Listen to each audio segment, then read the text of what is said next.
Good morning, everybody. Today I will discuss about the application of spray drying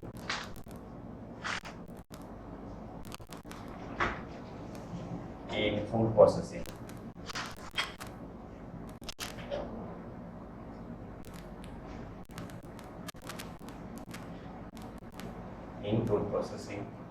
As all of you know that drying is the oldest method of preservation where it removes the free moisture to a predetermined level. As the moisture is removed, so what will happen? Moisture is removed, so it will lower the water activity of the food material and it will reduce the growth of the microorganisms, and as a result it increases the shelf life of the food materials. There are various methods of the drying technology, and there is an also advancement of the drying technology. Different drying technologies established to increase the shelf life of the food material. So one of them is spray drying technology, which has wide application in food processing industry. Now from the name itself, spray drying, from the name itself you have all understood that what is spray. Spray means drying is done, or drying of the food material is done by using spray method. Now, what is sprayed? What material we can spray? That is generally liquid. Liquid material we can spray in for drying. So, what will be the material, or what material we can dry? That is the liquid material. Liquid material means that may be solution, that may be suspension, that may be slurry or paste form. No solid material can be dried by using spray drying technique. So this is the main thing, that in spray drying we can dry different solution or different liquid materials which in solution form, slurry form, suspension form or paste form, which can be pumpable or which can be atomized. I am coming later what is atomization. So this is the basic thing of the spray drying. Okay. Now I am coming to the next thing, that is how the spray drying is occur. That is working principle of spray drying. Working principle of spray drying. If you look at the spray dryer, that is, this is the spray drying chamber. This is the spray drying chamber where it is connected with the powder collection chamber.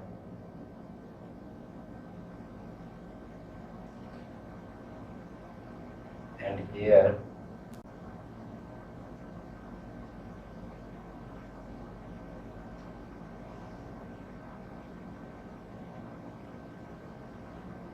this is the balance tank where feed is used or is kept. This is the feed pump. From here it is going to the, this is the atomizer, and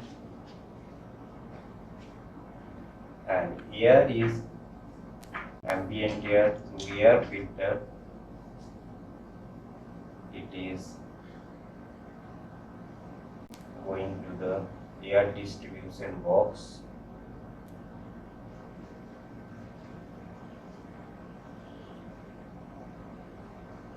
and from here this is the exist air which is passed through the cyclone separator.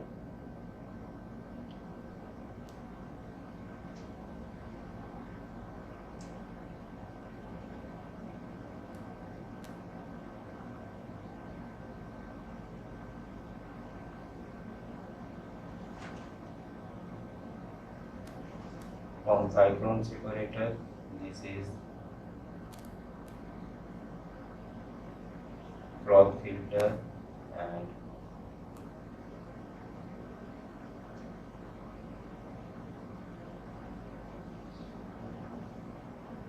this is exit air. So if you look at this, this is the ambient air.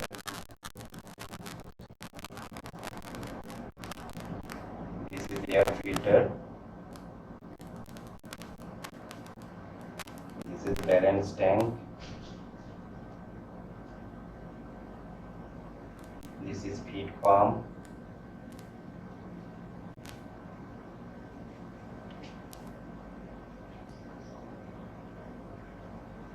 This is drying chamber.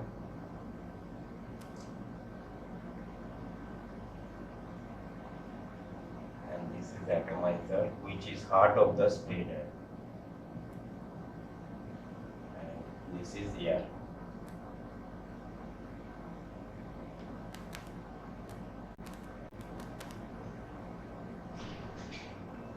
This is field entering. And this is cyclone separator.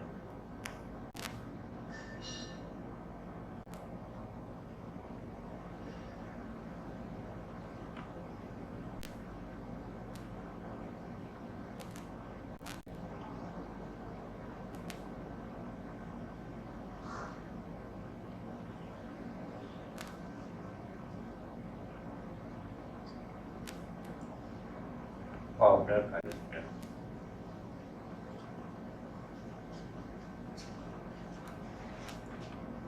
Okay, so what happens here, if you look at this is the schematic diagram of a spreader.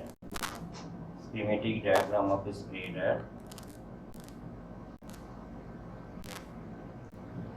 What happens here, feed material, I have told earlier that whatever the material that is to dry, that should be in liquid form. Liquid form means either it may be solution, suspension, slurry or paste. That is pumpable. Pumpable means it is pumped by the feed pump and it is going to the atomizer air. I am coming, different types of the atomizer are used. Now ambient air through air filter. Air filter function is to remove any undesirable particles present in the air, so that no undesirable particles will enter into the drying chamber. So it is also entering into the air distribution box. This is air distribution box. Okay, this is air distribution box. Now what happens, whenever the atomized particles, these feed materials, whenever passing through the atomizer, this atomizer will atomize the feed particles into the fine droplets. I have also told that this is the main objective of the spreader, where the feed particle is converted into the fine droplets. Fine droplets, what is the advantage of it? As the fine droplets, its area becomes smaller. At the area, surface area becomes smaller. So what will happen? The rate of heat transfer and mass transfer, both will increase. Both will increase. And whenever this air, this is the feed particles, whenever it will be coming into the contact with the hot air, instantaneous drying will take place at very short residence time, at about 3 to 30 seconds. This is the residence time at which the drying will take place. Fraction of second drying will take place. And as it will move down along the length of the drying chamber, what will happen? Temperature of the drying air will decrease and temperature of the feed particles will increase. And both of the exit air will pass through along with this channel, tangential channel, and it will enter the cyclone separator. What is the function of cyclone separator? The main function is to remove the fine particles, even if fine particles present in the powder, that will be separated from the powder, and this will be whatever the air that will be going to the upwards, and that will pass through the cloth filter. This is also cloth filter, which is used to remove if any fine particles, anything present in the powder, that is very residue particles, if it is present, that is remain at the surface of the cloth, and whatever the exit air, that is the exit air that is coming out from the cloth filter, that will be very clean and it will be going to the atmosphere. It will not create pollution. So this is the basic working principle of the spreader. So if you look at this, what are the main steps into the spray drying process? If you look at that main steps, steps is, first step is the atomization. First is the atomization. Atomization of liquid feed. Atomization of the liquid feed. Next step is the contact. Contact with hot air. Contact with hot air with droplet. This is the main. And next step, number 3. What is the number 3 step? Number 3 step is the evaporation of water or removal of water from the droplet. Evaporation of water from droplet. And last is, number 4 is powder recovery. Powder recovery. These are the main 4 steps which are involved in spray drying. Main thing, what is atomization? Atomization, what happened? Atomization of the feed particles. Now, this atomization is done by different types of the atomizers. What are the different types of the atomizers which are used for the atomization of the liquid feed? That is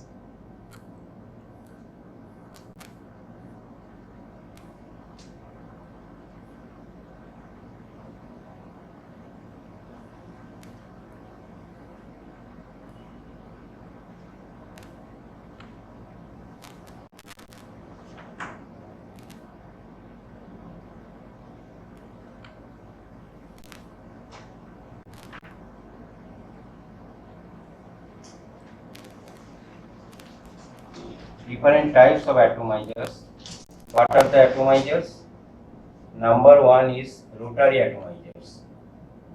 Number 2 is pressure atomizers.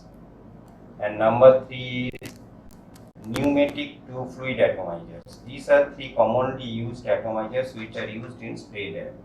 Pneumatic to fluid atomizers. All of these have advantages and disadvantages. Rotary atomizers or centrifugal atomizers.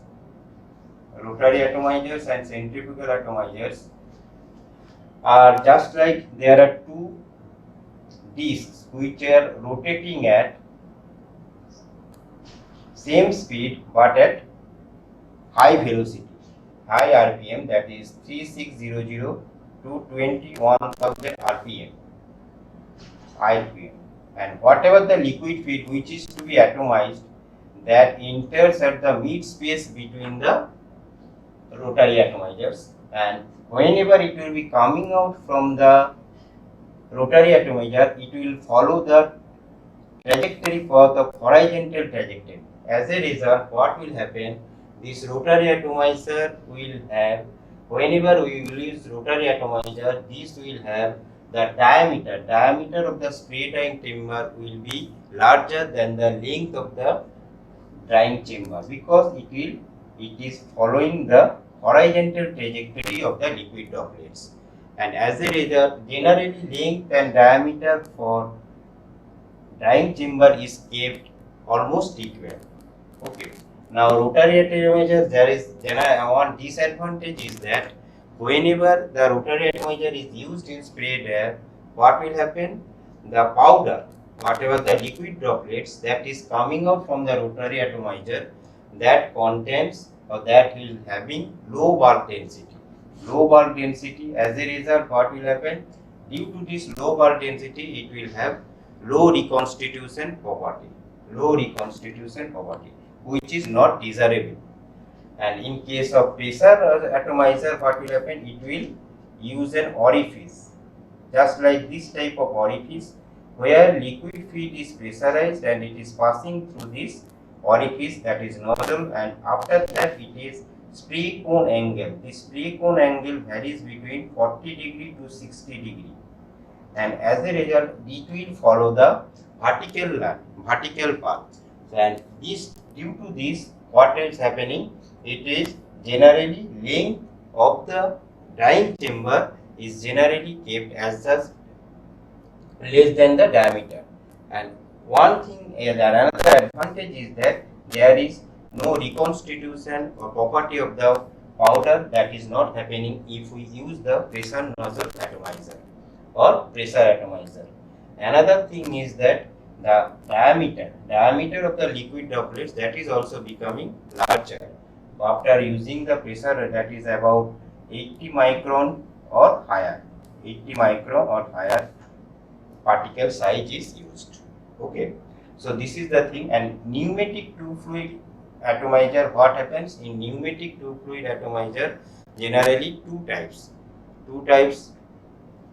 One is this pneumatic air. Compressed air is used as an atomizing agent, and compressed air which is impinging the liquid feed to pass through the pass through the atomizer, and it will provide the, but there is less application of pneumatic. It is generally used in case of small capacity sprayed air, generally laboratory scale sprayed air.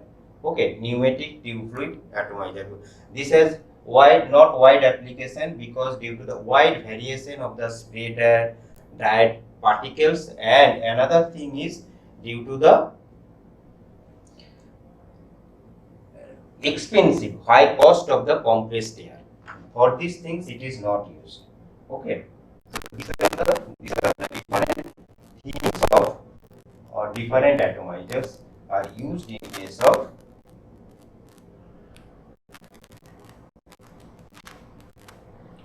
next they are coming, that is what happens in this case, that is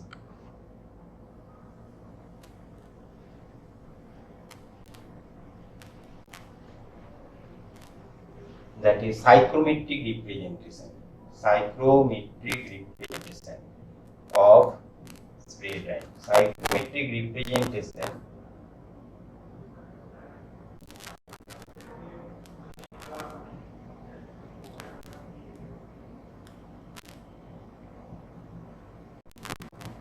Psychrometric representation of spray drying. What happens? What is psychrometric? Psychrometric actually it is the study of condition of the air inside the sprayed air.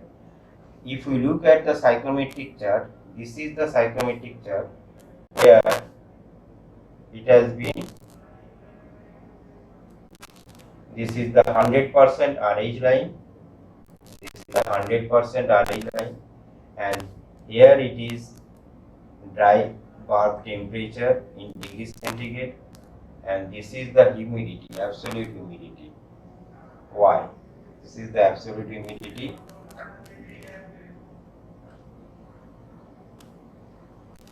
Kg water vapor per kg dry air. Now what happens? Initially there is first, if we look at this drying process, what happens? If we assume that this is the air condition, so this is the condition of the air, ambient air. This is the number 1. Now what happens? It is heated up up to, and it is reaching this position. Suppose this is A and this is H. This is the heating point. Now after reaching this point, it is mixing with the, what happens? It is mixing with the liquid droplets. So after mixing, that temperature of the hot air reduces and it becoming that, and it reaches point, that is suppose C, point C. Suppose this is the point A, TA, and this is the point TH, and after mixing, C represents the point TX. TX is the mixing point. And then mixing point, whenever the mixing is occurred with the hot air, so what will happen? It will follow the drying line, constant enthalpy line, and if it is happening, no loss of the heat is occurring, this is the constant enthalpy line. Constant enthalpy line.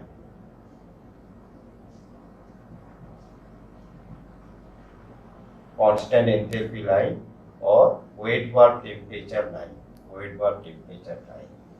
But what happens? Actually, there is some heat is loss is occurring, so active drying takes place along this when the mixed air is coming into contact with the droplets and equally water is evaporating from the liquid droplets and drying takes place, and as it is continuing, this is the last stage where the exit air is coming out. This is the point where exit air is coming out from the drying chamber, and then it is coming to temperature of the exit air is reduced and it is going to the environment. This is the E. So TE, and this is the TD. So these are the different things.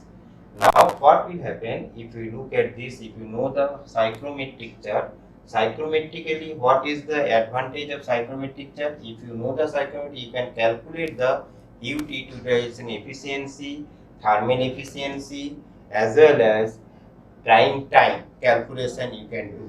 So what is this? This is the TH. TH is the, if you look at the this, A is the ambient condition, ambient air or ambient condition, ambient air temperature in degrees. This is the driver temperature. After heating, it is reaching TH. This is the hot air temperature.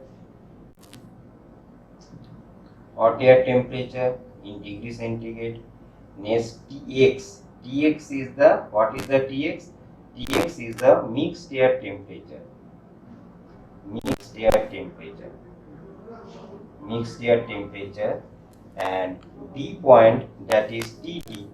TD is the exit air. Exit air from chamber, drying chamber in degree centigrade. And TE, that is the exhaust air after exhaust fan, degree centigrade. So what will happen? And CE, suppose C, this is the F. CF represents the adiabatic, that is the actual or adiabatic condition drying.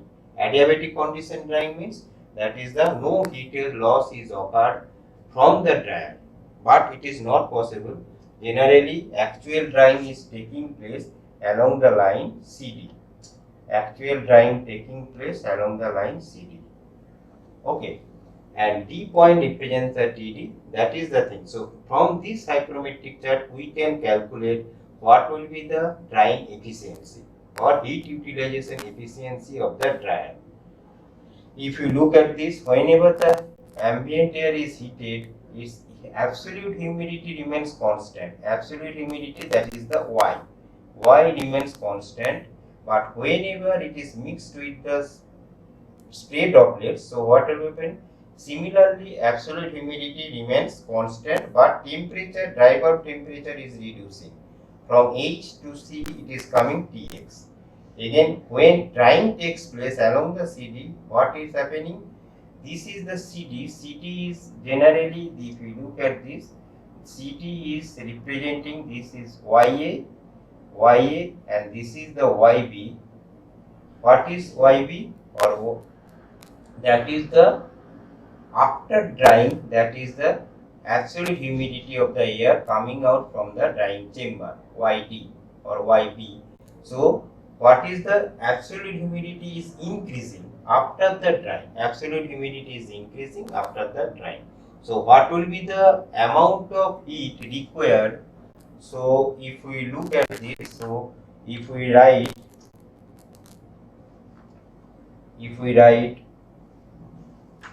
what will be the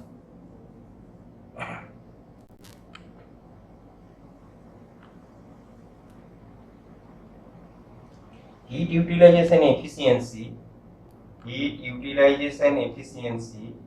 of dryer, then we can write that heat utilized by the dryer or heat utilized by the air to remove moisture divided by heat applied to ambient air. Now, how to calculate the heat utilized by the air to remove the moisture? That is by utilizing the air. So, what will happen? Water is removing from the particles. So, it can be written MW. What is MW? This is the rate of water evaporation, MW into lambda TW. What is lambda TW? Lambda TW is the latent heat of vaporization at weight bulb temperature of the mixed air. Weight bulb temperature of the mixed air. Now, how to calculate the MW? MW actually rate of water evaporation from the droplet by using the hot air. So, MW can be calculated by using this equation.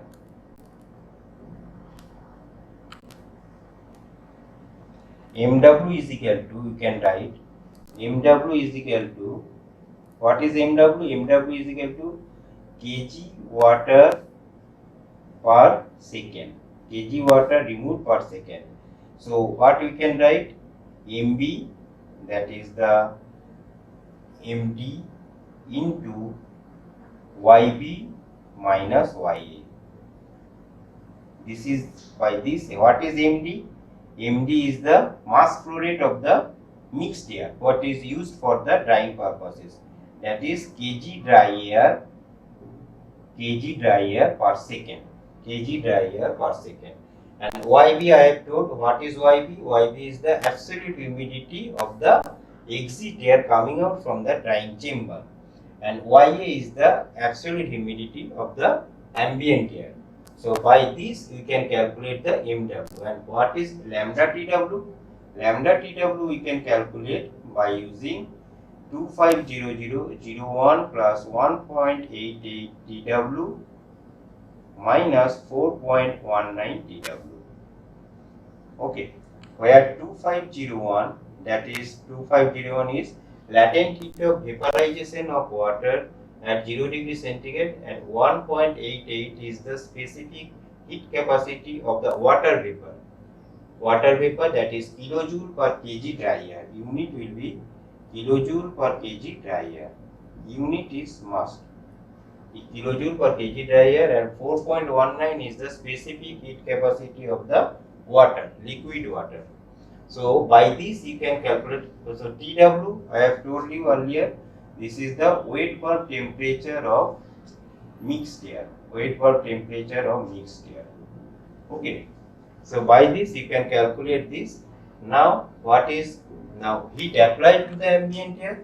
That is the MB into what will be the thing? Enthalpy difference. What will be the enthalpy? Enthalpy at mixed air, that is HC minus HG. HC minus HG. That is the thing. So, by this equation you can calculate the heat utilization efficiency of the dry air. And if we put that MB, that is MW is equal to MB into, or this is the MD, that is the mass kg dry air. So, MD into lambda TW divided by into YB minus YA divided by MD into AC minus HA.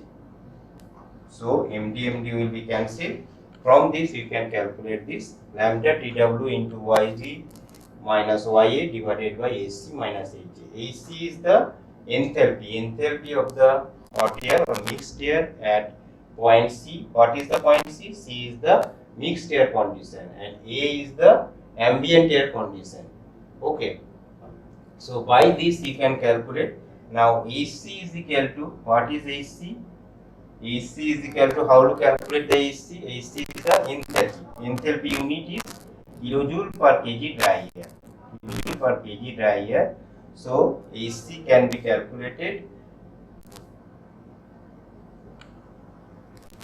by this equation, that is 1.005 plus 1.88 YA into TC or TX, you can write TC or TX, plus 2501 TX. By this equation you can calculate. So this is the calculation. Similarly, HA, just for calculation of HA, what you have to do, instead of temperature Tx, you have to use temperature, ambient temperature TA. Okay. So by this you can calculate the heat utilization efficiency under no adiabatic condition and adiabatic condition. Both you can calculate by similar formula. Just you have to change the humidity and temperature. Okay. Next, I will do about the how to calculate the drying time, which is also very important in spray time. Okay. Thank you.